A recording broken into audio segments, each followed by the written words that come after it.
मुझे बहुत खुशी है कि आज 5 स्थानों पर जिसका भी जिक्र किया गया, लाइट एंड साउंड प्रोग्राम प्रारंभ हो सकेंगे आज शाम से ही। इसका भी उद्घाटन होगा। 5 स्थानों का अपना महत्व जो भी मेरे पूर्व वक्ता ने बताया, और मुझे खुशी है कि जिस रूप में ये आज प्रारंभ होने जा रहे हैं और जिस प्रकार से ये कहा गया है कि पर्यटन की दृष्टि से ये बहुत महत्व रखते हैं। मैं खुद केंद्रीय पर्यटन में मंत्री रहा हूँ और मुझे मालूम है कि किस रूप में पर्यटन का महत्व होता है। कई तो ऐसे मुल्क है जहाँ पर उनकी पूरी वित्त व्यवस्था जो है वो डिपेंड करती है वहाँ के टूरिज्म पर। इसलिए टूरिज्म को बढ़ावा देना हम सबका सोच भी है, कर्तव्य भी है। और संभावनाएं जो राजस्थान में है, चाहे रेगिस्तान हो, हेरिटेज हो, चाहे वो वाइल्ड लाइफ हो, पहाड़ हो, धार्मिक स्थल हो, सभी तरह के टूरिज्म की संभावना राजस्थान में भरी पड़ी हुई है। और इसीलिए देश और दुनिया में राजस्थान अलग स्थान रखता है। और यहाँ पे भी अतिथि भव देव की जो बात की जाती है, उससे भी लोगों को महसूस होता है, यहाँ के लोग, यहाँ के आमजन भी उसी प्रकार व्यवहार करते हैं पर्यटकों के साथ में। ये ऐसा क्षेत्र है जिसकी संभावना असीमित है। जितनी सरकार की तरफ से पहल होती है वो तो एक पहलू हुआ, परंतु इसमें जो प्राइवेट सेक्टर है उसका हमेशा से बहुत बड़ी भूमिका रही है। 40 साल से मैं देख रहा हूं, जब मैं 85 में मंत्री था तब से। और वो प्राइवेट सेक्टर की भूमिका के कारण ही पर्यटन क्षेत्र आगे बढ़ता जा रहा है। केंद्र सरकार और राज्य सरकार मिलकर सहयोग भी करती है। अभी मेघवाल जी ने कहा कि जो पेंडिंग इश्यूज है जिसके लिए विश्वनाथ सिंह जी ने ध्यान आकर्षित किया, उसकी तरफ उन्होंने ये विश्वास दिलाया कि वो कमी नहीं आने देंगे, उनको भी वो शीघ्र ही मंजूर करवाएंगे। सवाल ये है, शायद अर्जुन मेघवाल जी को पूरी जानकारी नहीं होगी। मैं जी किशन रेड्डी जी को धन्यवाद देना चाहूंगा कि उन्होंने वह सहयोग किया और आज ये 5 प्रोजेक्ट पूरे हो गए और बाकी के भी हो जाएंगे। परंतु ये जो नई गाइडलाइन की बात की जा रही है, अभी 100% केंद्र सरकार दे रही है, जितनी भी स्कीमें बनाई हुई है और पहुंचाई हुई है दिल्ली के अंदर, जिसमें इको एडवेंचर सर्किट 99 करोड़ का लगभग है, मेगा डेजर्ट सर्किट 97 करोड़ का है, wild life tourism circuit 48 crore का है, ट्राइबल टूरिज्म सर्किट 61 करोड़ का है, डी कुमेर भरतपुर सर्किट 61 करोड़ का है, शेखावटी में एकीकृत पर्यटन विकास कार्य 89 करोड़ के हैं, मथुरेश जी की मंदिर कोटा व केशव राव जी मंदिर बूंदी प्रसाद योजना के तहत 14 करोड़ के लगभग है। मैं मेघवाल जी से आग्रह करना चाहूंगा कि वो अपने मंत्रालय में मंत्री से बात करें, रेड्डी साहब से, और उनको आप कन्विंस करें कि जो प्रस्ताव आ चुके हैं उन प्रस्तावों में बिना देरी किए हुए मंजूर कर दें। नई गाइडलाइन की जो बात की जा रही है, नई गाइडलाइन कब आएगी मुझे नहीं मालूम, परंतु मेरी जानकारी में आया कि नई गाइडलाइन में जो है अभी 100% पैसा जो है केंद्र से मिलता है, उसकी बजाय वो 60-40 करने जा रहे हैं। अगर 60-40 करेंगे तो ये सब डिले हो जाएंगे प्रोजेक्ट सभी राज्यों में। राज्य सरकार की स्थिति ये नहीं है कोरोना के बाद में वो खुद संसाधन जुटा सके। इस बात का एहसास अगर भारत सरकार में बैठे हुए जितने हमारे साथी हैं, प्रधानमंत्री जी को, खुद को और तमाम मंत्रिमंडल साथियों को होना चाहिए कि स्थिति बड़ी विकट है। वित्तीय प्रबंधन अपने ढंग से विकास को केंद्र बिंदु रख के कर रहे हैं और अभी जो पॉलिसी भारत सरकार की है जिसके अंतर्गत 100% पैसा वो दे रहे हैं, उससे ही ये काम समयबद्ध तरीके से होना संभव हुआ है। तो मेरा विशेष आग्रह है कि वे हमारी तरफ उनको धन्यवाद है मंत्री जी को, आज वो जुड़ नहीं पाए हैं। जी किशन रेड्डी जी, आपके 2 MOs है, श्रीपद नायक जी, अजय भट्ट जी, इन सबको हमारा बहुत शुक्रिया और उम्मीद करते हैं कि आप प्रोजेक्ट आगे भेजेंगे, उसके लिए आपकी नई गाइडलाइन काम आ सकती है। पर जो प्रोजेक्ट पहुंच गए वहां पर पेंडिंग पड़े हैं, उनके लिए अगर आप नई गाइडलाइन का इंतजार करेंगे और 60-40 करेंगे तो मैं समझता हूँ कि इतना इम्पोर्टेंट उद्योग है पर्यटन उद्योग अपना आपके अंदर, जिसके लिए हम लोगों ने कोई कमी नहीं छोड़ी है। स्टेट गवर्नमेंट बहुत प्रोत्साहन दे रही है और इसकी पॉलिसी बन गई है अलग से। हमारे यहाँ मुख्यमंत्री लघु उद्योग प्रोत्साहन योजना में 63 पर्यटन इकाइयों को करीब 100 करोड़ रुपए का लोन दिया गया है। मुख्यमंत्री पर्यटन उद्योग संबल योजना में 25 लाख तक ऋण पर 8% के स्थान पर 9% ब्याज अनुदान के रूप में देने का हमने तय किया है। राजस्थान की पर्यटन नीति 2020 में हमने जारी कर दी और पेइंग गेस्ट हाउस स्कीम भी हमने लॉन्च कर दी है, होम स्टे योजना। आवासीय परिसर में गेस्ट हाउस बना सकेंगे लोग। और तो गाइड जो हैं उनकी बहुत बड़ी भूमिका होती है, उसके अभाव में कई बार टूरिस्ट जो है वो निराश होता है।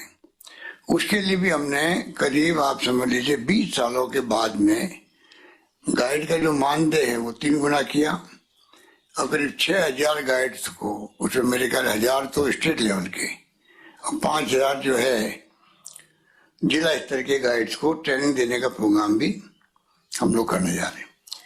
तो इस प्रकार से एक तरफ तो हम कर रहे हैं, यूनेस्को ने भी करीब 4 जिलों में 13 कल्चर सेंटर 1500 कलाकारों और हस्तशिल्पियों को स्किल ट्रेनिंग का काम भी हाथ में लिया है। Adventure tourism, night tourism, wellness tourism, monsoon tourism को बढ़ावा देने का हमारे मंत्री जी ने विभाग ने संकल्प ले रखा है। कोविड के बाद में वेलनेस टूरिज्म को बढ़ावा देने का हमने निश्चय किया है और मुझे खुशी है कि विदेशों से भी लोग आके यहाँ इलाज तक करवा रहे हैं।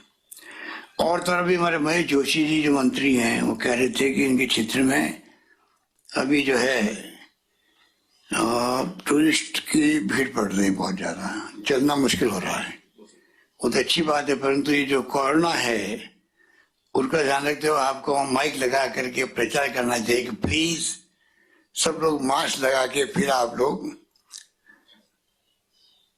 चले, क्योंकि जो एक तरह तो भीड़ पड़ रही है क्योंकि कई राज्यों ने अभी बंद कर रखा है। नए क्रिसमस डे पर सारे समारोह बंद कर दिए, राजस्थान में भी किया नहीं है। पर राजस्थान में बहुत ज्यादा सतर्क हैं, सारी व्यवस्था की हुई है और मास्क लगाना अनिवार्य है, नाइट कर्फ्यू है और वैक्सीनेशन का अभियान चला रहे हैं। तो ये हमने तमाम अभी 2 दिन पहले मीटिंग करके तय किया है। मुझे उम्मीद है कि टूरिस्ट आएगा, आना भी चाहिए, बढ़ावा दे रहे हैं हम लोग। 500 करोड़ का बजट पहली बार रखा गया आजादी के बाद में, जिसमें 300 करोड़ तो इंफ्रास्ट्रक्चर और 200 करोड़ उसकी ब्रांडिंग के लिए, मार्केटिंग के लिए। तो सरकार की इच्छा शक्ति है टूरिज्म को बढ़ाने के लिए, इसलिए ये सब हमने तय किया है। नए पर्यटन सर्किट बन रहे हैं, बहुत सारी बातें, wild life tourism, Ranthambore, Mukundra, Sariska, Ramgarh, Tal Chhapar, Kumbhalgarh, Sita माता, माउंट आबू, चारों ओर से हम लोग ये प्रयास करें कि राजस्थान जो अभी भी अपना आसानी रखता है देश के अंदर और ज्यादा मजबूती के साथ में उभर के आए। धार्मिक टूरिज्म में भी यहाँ पर सालासर जी का बालाजी का मंदिर, खाटू श्याम जी, नाथद्वारा, मैनीपुर बालाजी, तनोट माता, त्रिपुरा सुंदरी, अजमेर दरगाह, पुष्कर, महावीर जी, सब धार्मिक स्थलों में हजारों टूरिस्ट आते हैं। तो डोमेस्टिक टूरिज्म का अलग अप्रोच होता है और विदेशी टूरिज्म का अलग अप्रोच होता है। उस जमाने से मैं देख रहा हूँ जब से मैं इस विभाग में जिम्मेवारी संभाले हुए था, और धीरे धीरे टूरिज्म बढ़ा भी है। अब जितना हम प्रयास करेंगे और प्रयास करना चाहिए उतना ही ज्यादा हम लोग कामयाब होंगे। और मुझे उम्मीद है कि हमारे मंत्री जी विश्वनाथ सिंह जी जिस रूप में अपने आप को प्रतिबद्ध किए हुए हैं, तो आने वाले वक्त में ये सिविल एविएशन और टूरिज्म दोनों विभाग इनके पास में हैं। हम लोग ऐसा प्रयास करेंगे कि कैसे हवाई यात्राओं का भी सुविधा मिल सके टूरिस्ट को, क्योंकि राजस्थान देश में सबसे बड़ा राज्य बन गया है क्षेत्रफल की दृष्टि से। क्योंकि जब से छत्तीसगढ़ बना है उसके बाद में राजस्थान देश का सबसे बड़ा राज्य है। परंतु रेगिस्तान के इलाके हैं, दूर दूर के एरियाज हैं, डेजर्ट हैं, यहाँ पर इन्वेस्टमेंट ज्यादा होता है। कॉस्ट ऑफ डिलीवरी, पानी पहुंचाना हो या बिजली पहुंचानी हो या और कुछ काम करना हो, इंफ्रास्ट्रक्चर का कॉस्ट ज्यादा आती है। ऐसे राज्य में तो भारत सरकार को आगे आके इमदाद करनी चाहिए। हम कई बार मांग करते हैं कि राजस्थान को भारत सरकार विशेष राज्य का दर्जा दे, तो आधी समस्या हमारी हल हो सकती है। और भारत सरकार अभी जो नीति अपनाए हुए हैं वो राज्यों के हित में नहीं है। जैसा अभी 60-40 का सुनते ही मैं टेंशन में आ गया। अभी अभी मुझे मालूम पड़ा कि 60-40 हो सकता है, भारत सरकार सोच रही है। ये तो चिंता का विषय है, क्योंकि पहले जो योजना जितनी भी थी राजस्थान में, नहीं पूरे देश के अंदर, तो भारत सरकार की तरफ से 90-10 की योजना थी, 80-20 थी, 60-40 थी। पिछले 5 सालों में भारत सरकार ने सभी योजना को 50-50 कर दिया है। उसके कारण से बहुत बड़ा भार पड़ गया राज्यों पर। और फाइनेंस कमीशन ने जो है राज्यों को हिस्सा बढ़ाया था रेवेन्यू के अंदर, 34 से 42 कर दिया था। हम बहुत खुश हुए थे। तो भारत सरकार ने वापस जो है, चाहे पेट्रोल डीजल की एक्साइज ड्यूटी, उसमें जो मूल एक्साइज ड्यूटी थी उसको बहुत कम कर दिया जो राज्यों में बढ़ती थी, और एडिशनल एक्साइज ड्यूटी जो बढ़ती नहीं है उसको बढ़ा दिया, स्पेशल एक्साइज ड्यूटी को भी। तो ये तमाम जो नीति हैं, अर्जुन मेघवाल बैठे हुए हैं, हमारे वरिष्ठ साथी हैं राजस्थान से, तो मैं कहना चाहूँगा आप हमारी भावना पहुँचाएं कि किस ढंग से राज्यों को अभी जरूरत है केंद्र सरकार आगे आके इमदाद करे, वित्तीय रूप से भी, साधनों से भी और नीतियों से भी। नीति वो होनी चाहिए राज्य के पक्ष में हो। ये तब जाकर के हम लोग, मैं समझता हूँ कि जैसे कोरोना मुकाबला करना हम लोग पीछे नहीं रहे थे, और अभी भी हालात जो बने हुए हैं उसमें हम लोग चिंतित भी हैं, लगे हुए हैं। हमें खुशी प्रधानमंत्री जी को मैंने रिक्वेस्ट की थी 1-1.5 महीने पहले ही, कि आप जो है वैक्सीन की एक्स्ट्रा डोज, बूस्टर डोज देना प्रारंभ करें। जो बीमार है 60 ईयर से ज्यादा उम्र के हैं या बीमार लोग हैं जिनको जरूरत है, अब बच्चों को भी, क्योंकि दुनिया के मुल्कों में हो चुका है। मुझे खुशी हुई परसों जब मैंने संदेश सुना प्राइम मिनिस्टर का कि उन्होंने दोनों घोषणाएं कर दी है, तो ये अच्छा स्वागत योग्य कदम है। यही बात कहता मैं तमाम 5 स्थानों में जो हमारे साथी बैठे हुए हैं उन सबको मैं बधाई देता हूँ। 5 स्थानों के जो, चाहे वो हमारे जयपुर में तो भाई जोशी बैठे, आप पहुंचा दीजिए हमारी शुभकामनाएं, आप भी कॉन्स्टिट्यूंसी में हैं। और मेरता नगरी मीराबाई के नाम से पूरी दुनिया जानती है, देश जानता है। चित्तौड़गढ़ का नाम कौन नहीं जानता है। और धौलपुर का मछून तो इनका घर का एरिया है, मंत्री जी के और पूर्व मुख्यमंत्री महोदय के। जैसलमेर में गढ़सीसर झील में बहुत शानदार लेजर शो होगा, जो देखा हमने अभी झलक। मुझे खुशी है कि जो अभी तो झलकियां बताई गई है, खाली आधा मिनट की एक 60 क्या 50-40 सेकंड की। पूरे प्रोग्राम जो मुझे बताया गया वो 2 मिनट 32 मिनट का है। 2 मिनट 32 सेकंड का तो है जय निवास उद्यान। 2 मिनट 38 सेकंड का है आपका मीराबाई स्मारक मेड़ता का। 2 मिनट 45 मिनट का है चित्तौड़गढ़ का। और 3 मिनट 8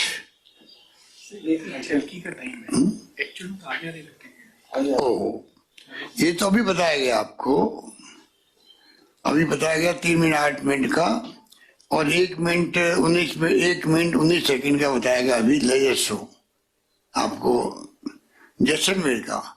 ये तमाम प्रोग्राम लगभग आधे घंटे के हैं, प्रत्येक प्रोग्राम आधे घंटे का है। इसलिए आधे घंटे का जब प्रोग्राम होगा तब जाके जो पर्यटक आएंगे वो उस क्षेत्र के बारे में, इतिहास के बारे में विस्तार जानकारी प्राप्त कर सके। अभी ये कुछ झलकियां बताई गई आपको। तो मैं उम्मीद करता हूँ कि आज शाम से ही जो प्रारंभ होगा, प्रोग्राम हो जाएगा शाम को, तो एक साथ में राजस्थान में 5 जगहों पर जो टूरिस्ट आए हुए हैं अभी से, चाहे डोमेस्टिक हो चाहे वो फॉरेन टूरिस्ट हो, एक नया संदेश लेके जाएगा राजस्थान से।